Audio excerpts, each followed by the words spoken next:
அதாவது சகோதரி பிஜே அவங்க வந்துட்டு சினோடிக் மாதம் என்றால் என்ன, சிடேரியல் மாதம் என்றால் என்ன, நம்ம வந்து பல வகையில் விளக்கியிருக்கோம். நம்முடைய ஹிஜ்ரி கமிட்டியுடைய வெப்சைட் என்னென்ன www.mooncalendar.in போய் இந்த பிறையும் புறக்கண்ணுங்கிற இந்த ஆய்வு கட்டுரையை படித்தாருன்னா அவங்க தெளிவான விளக்கங்க அதில் இருக்குது. தயவுசெய்து அதை படித்து போட்டு பேசுனீங்கன்னா ரொம்ப இதாக இருக்கும். அதோடு மட்டும் இல்லாமல் நம்ம என்ன செஞ்சுருக்கோம், இந்த பிறக்கண்ணால் பார்க்குறது ரமலான் மற்றும் பெருநாள் தினங்களை தீர்மானிக்க பிறந்த பிறையை மேற்கு திசையில் பார்ப்பது தான் மார்க்க சட்டமா என்ற ஒரு தலைப்பில் இந்த பிறையும் புறக்கணுங்கிற சிட்டை நம்ம வெளியிட்டிருக்கோம். அதுபோல் இந்த குறைவு ரலியல்லாஹு அன்ஹு அப்படி சொல்லி, அதாவது இருக்கிற சஹாபி இல்லைன்றாங்க, சஹீஹான ஹதீஸை லைவ் பண்ணுறாங்க. எந்த விஷயம் உங்களுக்கு தேவைன்னா குறைவு ரலியல்லாஹு அன்ஹுன்னு சொல்லி ஒரு குறைவுடைய இல்லாத ஒரு குறைவு சம்பவத்தை ஹதீஸை ஆக்கி தூக்கி பிடிக்கிறாங்களே, அந்த ஹதீஸுடைய அந்த உண்மை விளக்கம் என்ன, ஹாக்கதான் அமர்னா ரசூல் ஸல்லல்லாஹு அலைஹி வஸல்லம் அப்படிங்கிறதுக்கு என்ன விளக்கங்கிறத விளக்கி குர்ஆன் சுன்னா உலகில் குறைவு சம்பவங்கிற 2வது சிட்டை விட்டுருக்கோம். அது மட்டும் இல்லாமல் 3வதாக இந்த நிலைப்பாடுகள், இந்த தத்தம் பகுதி பிறை சர்வதேச பிறையில் உள்ள எத்தனையோ கேள்விகள் வருதில்ல, அந்த கேள்விகளெல்லாம் தொகுத்து குர்ஆன் சுன்னா அடிப்படையில் விடைகளை தாங்கன்னு சொல்லி வினா இங்கே விடை எங்கேன்னு சொல்லி வினா இங்கே விடை எங்கேன்னு சொல்லி கேள்வி கேட்டு 3வது சிட்டை வெளியிட்டிருக்கோம். இன்ஷால்லா அடுத்தடுத்துகள் சிட்டர்கள் வெளிவந்துட்டு இருக்கோம். அதெல்லாம் படித்து பார்த்துட்டு அல்லாஹ்வுக்காக வேண்டி அவங்களுடைய ஆய்வுகளை வந்து மறுபரிசீலனை செய்யுங்க. இன்னும் குறிப்பாக வந்து இந்த விஷயத்தை நம்ம எடுத்து சொல்லும்போது என்ன சொல்கிறாங்கன்னா, டிஎன்டிஜே சகோதரர்கள் நிறைய சகோதரர்கள் வந்து இந்த குர்ஆன் சுன்னா மட்டும்தான் மார்க்கம் இந்த ஒரு விஷயத்தில் வந்து தங்களுடைய இதெல்லாம் இழந்துட்டு ஜமாத்தை பயிற்சி தாய் தந்தரை பயிற்சி ஒரு இதுக்காக ஒரு தியாகத்துக்காக வந்தாங்க. ஆனால் இதுதான் சத்தியமான பாதைன்னு வந்திருக்காங்க. அதை வச்சுக்கிட்டே என்ன செய்யப்பாங்க, பெரும்பாலும் வழியெடுக்கப்படுறாங்க. அந்த சகோதரர்கள் தயவு செய்து என்ன செய்யணும், நம்ம வந்து இந்த தக்கிலீது இந்த தலைமையை பின்பற்றுறோம் அதெல்லாம் விட்டு போட்டு குர்ஆன் சுன்னா அடிப்படையில் ஹக்கு எதுங்கிறத வந்து நீங்கள் வந்து என்ன செய்யணும், தயவு செய்து நீங்கள் வந்து என்ன செய்ய ஆய்வு செய்யுங்க. நம்ம ஆழத்தில் எப்படி வந்தோம், நம்ம எல்லா விஷயத்தையும் எல்லா தரப்புடைய எதையும் மனுஷங்க நாங்கள் படிங்க, சீர்தூக்கி பாருங்கள், எது சரி எது சீர்தூக்கி பாருங்க சொல்லி தான் நம்ம பயிற்றுவிக்கப்பட்டோம். அப்போ பிறை விஷயத்தை வந்து ஹிஜ்ரி கமிட்டி சொல்லும்போது என்ன சொல்கிறீங்க, மூளை வரண்ட ஹிஜ்ரா கமிட்டி அப்படின்னு சொல்லி ஒரே அடி அடிச்சு ஒத்த வரி ஜெயிலில் அடிச்சுட்டு போகிறோம். எந்த விதத்தில் நியாயம் என்று கேட்குறோம். இப்போ கடைசியாக அவர் என்னென்னா, இப்போ நாம் வந்து இப்போ அடுக்கடுக்கான ஆதாரங்களை குர்ஆன் சுன்னா விஷயம் அள்ளி போட்டப்போ என்ன வருது தெரியுமா, விவாதத்துக்கு தயாரா அப்படின்னு கேட்குறாங்க. எப்படி எங்களோட விவாதத்துக்கு நேரடி பகிரங்க விவாதத்துக்கு தயாரான்னு கேட்குறாங்க. அதுக்கு ஹிஜ்ரி கமிட்டியினுடைய பதிலாக நம்ம வந்து அதுக்கு வெளியிட்டுட்டோம். விவாதம் தந்த தீர்வு என்னங்கிறது நம்ம தெளிவாக வெளியிட்டிருக்கிறோம். அதை வந்து ஒரு பதிவுக்காக சகோதரர் மசூத் என்ன செய்வாங்க இதில் பதிவு செய்ய மாதிரி கேட்டுக்கொள்ளுங்க. இல்லை, பொதுவாக அவங்களுடைய அந்த ஒரு விஷயம் என்னென்னா, எந்த ஒரு தலைப்பு எடுத்து வந்து அவங்க பேசினாலும் அதுக்கு எதிர்கருத்து வரும் பொழுது அவங்க அடுத்து பயன்படுத்தக்கூடிய ஒரு ஆயுதமே இந்த விவாத ஆயுதம் தான். எங்களோட விவாதம் பண்ண தயாரா அப்படின்னு கேட்பாங்க. ஆனால் பிறை விஷயத்தை பொறுத்த வரையில் அவங்க விவாதத்திற்கு அழைப்பதற்கான தார்மீக அடிப்படையில் அவங்களுக்கு எந்த உரிமையும் கிடையாது. காரணம், அவருடைய தலைவரே தெளிவாக அறிவித்து விட்டார், விஞ்ஞானத்திற்கு நேர் முரணான கருத்தை அவர் கொண்டிருக்கிறார். சந்திரன் சூரியன் வந்து கிழக்கிலேருந்து உதித்து மேற்கில் மறைகிற மாதிரி சந்திரன் மேற்கில் உதிச்சு கிழக்கில் மறையுதுன்னு சொல்றாரு. என்ன செய்ய இப்ப சவுதியில பார்த்துட்டாங்கிறான், அதுக்கு என்ன அர்த்தம், அவன் தலைக்கு நேர சூரியன் சந்திரன் உதிக்கிற திசையில் அது தெரிகிறது அர்த்தம். அதான அதுக்கு அர்த்தம். சூரியன் வந்து கிழக்க உதிக்கும், சந்திரன் மேற்க உதிக்கும்.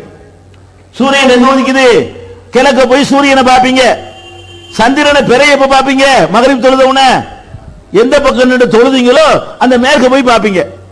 அப்ப மேற்கு திசையில சந்திரன் உதிக்குது, கிழக்கு திசையில சூரியன் உதிக்குது. மேற்கு திசையில சந்திரன் உதிக்குமையானால் அது நமக்கு உதிப்பதற்கு ஒரு 20 சவுதியில பார்த்துட்டான் வைங்க. அதை நீங்கள் பார்ப்பதாக இருந்தால் உங்க தலைக்கு மேல அது வர வேண்டும்.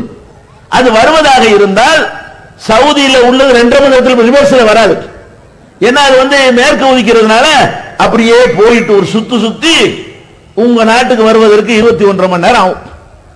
சவுதியில பிறைய பார்த்தானேயானால் உங்களுக்கு அது வருவதற்கு எவ்வளவு நேரம் ஆகும், 21 மணி நேரம் ஆகும்.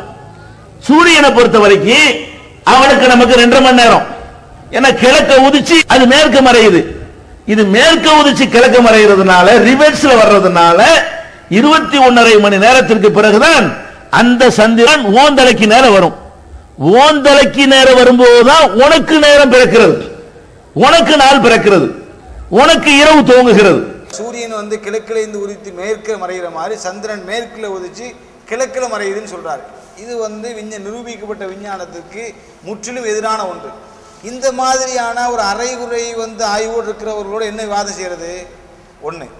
அடுத்தது என்னன்னா, பிறை விஷயத்தை பொறுத்த வரையில எந்த நிலைப்பாட்டை எடுத்தாலும் அந்த நிலைப்பாட்டிலே எதிர்கேள்விகள் மிஞ்சி இருக்கிறது. எந்த ஒரு கருத்தை நீங்கள் எடுத்துக்கொண்டாலும் அதுல ஒரு 4 கேள்வி மிச்சமாகாமல் இருக்கவே இருக்காது. நீங்க எந்த ஒரு கருத்து பிறை சம்பந்தமாக நீங்கள் எந்த ஒரு நிலைப்பாட்டை வேணாலும் சொல்லுங்க, அதில் நான் கேட்கிற எந்த கேள்விக்காவது ஒரு 4 கேள்விக்கு நீ விடை சொல்ல முடியாமல் இருக்குமானா இருக்கும். அதுல ஒரு 40 கேள்விக்கு கேள்வி முடிச்சுன்னு சொன்னா 35க்கு விடை சொல்லிடுவோம். ஒரு 4 கேள்வி நிக்க ஆமா குழப்புத இந்த கிரவுண்ட்ல பார்த்தா தப்பா தானே தெரியுது அப்படின்னு வரும். பிறை விஷயத்தை பொறுத்த வரையில எந்த நிலைப்பாட்டை எடுத்தாலும் அந்த நிலைப்பாட்டிலே எதிர்கேள்விகள் மிஞ்சி இருக்கிறது. அப்ப அவங்க நிலைப்பாட்டிலேயும் எதிர்கேள்வி இருக்குன்னு சொல்றாரு. அப்ப அவங்க இருக்கிற நிலைப்பாட்டிலேயே எதிர்கேள்வி இருக்குது, பதில் இல்லாத கேள்வி இருக்குன்னு சொல்லும் பொழுது இவங்க விவாதித்து எதை நிரூபிப்பார்கள்? நிரூபிக்க இயலாது. அப்ப அதுவும் அவங்கள்ட்ட இல்லை. மூன்றாவதாக பிறை தொடர்பாக ஏன் இவ்வளவு குழப்பம் ஏற்படுதுனால் குர்ஆன் ஹதீஸை ஒருங்கிணைச்சு ஒரு முடிவுக்கு வர முடியவில்லை. நிறைய குழப்பங்கள், பிறை சம்பந்தமாக நிறைய குழப்பங்கள். இந்த குழப்பங்களுக்கு என்ன காரணம்னு கேட்டா, பிறை சம்பந்தமாக வருகிற அந்த ஹதீஸுகளும் அது சம்பந்தமான சான்றுகளும் ஒரு ஒருங்கிணைத்த ஒரு கருத்துக்கு வர முடியாத ஒரு நிலையில் அமைந்திருக்கிறது. பிறை தொடர்பாக ஏன் இவ்வளவு குழப்பம் ஏற்படுதுனால் குர்ஆன் ஹதீஸை ஒருங்கிணைச்சு ஒரு முடிவுக்கு வர முடியவில்லை. அப்போ ஒரு முடிவுக்கு வர முடியாத ஒரு விஷயத்தை எப்படி வாதம் செய்யறது? மூணாவது விஷயம். நாலாவது அவங்க லோக்கல் தத்தமது பகுதியில இருந்து டிஸ்ட்ரிக்டா மாறினாங்க, டிஸ்ட்ரிக்ட்ல இருந்து இன்னைக்கு தமிழ்நாட்டு லெவல்ல மாறி நிற்கிறாங்க. இந்த 3 நிலைப்பாடுகள் மாறியதற்கும் ஒரே ஆதாரம். எந்த புதிய ஆதாரத்தையும் கொடுக்காம தான் நிலைப்பாடுகளை மாற்றிக்கொண்டே போறாங்க.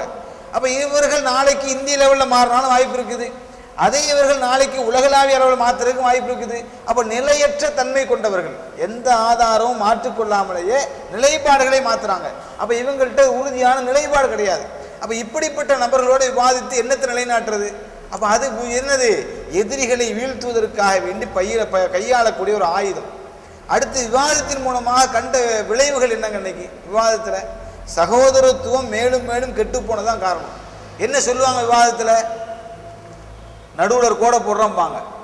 நடுவில் எப்படி பூமிக்கு அல்லாஹ் ஒரு நேர்கோட்டை போட்டு பிரிச்சிருக்கானோ அந்த மாதிரி 2 பேருக்கு மத்தியில் கைத்தை கட்டி பிரிப்போம். நீங்க 100 பேர் வரணும், அவங்க 100 பேர் வருவாங்க. இந்த பக்கம் உள்ளவர்கள் அங்க வரக்கூடாது, அங்க உள்ளவர்கள் இங்க வரக்கூடாது, எங்களுடைய உணவுகள் அங்க பரிமாறக்கூடாது, அங்க உள்ள உணவுகள் இங்க பரிமாறக்கூடாது. இந்த மாதிரி அதாவது எந்த அளவுக்கு என்றால் இஸ்லாம் அல்லாத சகோதரர்களை எல்லாம் அழைத்து வைத்துக் கொண்டு இஸ்லாம் தொடர்பான எந்த கேள்வி வேணாலும் கேளுங்க, எவ்வளவு கோவப்பட்டு வேணாலும் கேளுங்க, நாங்க இது என்ன செய்ய மாட்டோம், கோவப்பட மாட்டோம், அவங்களுக்கு விருந்தும் போடுவோம் என்று சொல்லக்கூடியவர்கள் முஸ்லீம் சகோதரர்கள் ஒன்றிணையக்கூடிய ஒரு நிகழ்ச்சியில நீங்க தண்ணி இங்க கொடுக்க கூடாது, எங்க தண்ணி உங்களுக்கு தர மாட்டோம், நீங்க டீ இங்க கொடுக்க கூடாது, உங்க டீ எங்களுக்கு தேவையில்லை, சாப்பாடு இந்த பக்கம் வரக்கூடாது, அந்த பக்கம் வரக்கூடாது, கோடு போட்டு இந்த பக்கம் உள்ள அங்க போக கூடாது, அங்க உள்ள இங்க போக கூடாது. குர்ஆனுடைய வசனங்களுக்கு நேர் மாற்றம். அல்லாஹ் குர்ஆன்ல சொல்லும் பொழுது முஹம்மதுர் ரசூலுல்லாஹ் வல்லதீன மாஹு அஷித்தா வலல் குஃபார் வர்ஹமாஉ பைனஹும், முஹம்மதோடு இருக்கக்கூடிய முஹம்மது அல்லாஹ்வுடைய ரசூலாக இருக்கிறார், அவரோடு இருக்கக்கூடியவர்கள் நம்பிக்கையாளர்களுக்கு மத்தியிலே இரக்கத்தோடு நடந்து கொள்வார்கள், இறை நிராகரிப்பாளருக்கு மத்தியிலே கடுகடுப்பாக நடந்து கொள்வார்கள் என்று அல்லாஹ் சொல்றான். இதுக்கு நேர் முரண்பட்டு என்ன செய்யறாங்க? அவர்களை எல்லாம் அழைத்து வைத்துக் கொண்டு அனுசரித்து நடந்து கொள்வது, முஸ்லீம்களுக்கு மத்தியிலே குரோதத்தை தூண்டிவிடக்கூடிய வகை நடந்து கொள்வது. அப்ப அதனால் ஏற்பட்ட பயனினை வாதங்களினால் குரோதங்கள் கூடியதை தவிர சகோதரத்துவம் ஏற்பட்டதாக வரலாறு இல்லை. அப்ப இந்த விளைவுகள் என்ன சாதிக்க போறோம்? அதனால தான் ஹிஜ்ரி கமிட்டி தெளிவாக அதே மாதிரி என்ன செய்வாங்க? வார்த்தைகளை மாற்றி விட்டுட்டு அதை ஜோடிப்பதற்காக வேண்டி என்ன செய்வாங்க? வார்த்தை விளையாட்டுகளை ஈடுபடுவாங்க. இது எதுவுமே வேண்டாம் நாம சொல்றோம். விவாதம் செய்ய தயாரா? எழுத்துப்பூர்வமான விவாதத்துக்கு வாருங்கள். நீங்க எழுதுறது ரெக்கார்ட்ல இருக்கும், நாங்க எழுதுறது ரெக்கார்ட்ல இருக்கும். மக்கள் பார்த்து என்ன செய்வாங்க? கண்டிப்பாக தெரிந்து கொள்வார்கள். அதுதான் தீர்வாக இருக்கும் என்று நாம நம்புறோம். அதனால் எழுத்துப்பூர்வமான விவாதத்திற்கு நாம் இன்றைக்கும் தயார். குரோதத்தை வளர்க்கக்கூடிய வெறுமனே நாடகம் ஆடக்கூடிய இந்த மாதிரியான விவாதங்களுக்கு நாம் ரெடியா இல்லை. ரெண்டாம் மீண்டும் ஒரு விஷயத்தை உறுதிப்படுத்துறேன், பிறை விஷயத்துல மற்றவர்களை விவாதத்திற்கு அழைப்பதற்கு இவர்களுக்கு தார்மீக அடிப்படையில் எந்த உரிமையும் கிடையாது. காரணம் அவர்களிடத்தில் எந்த விதமான ஆதாரமும் உறுதியாக இல்லை என்பதனால்.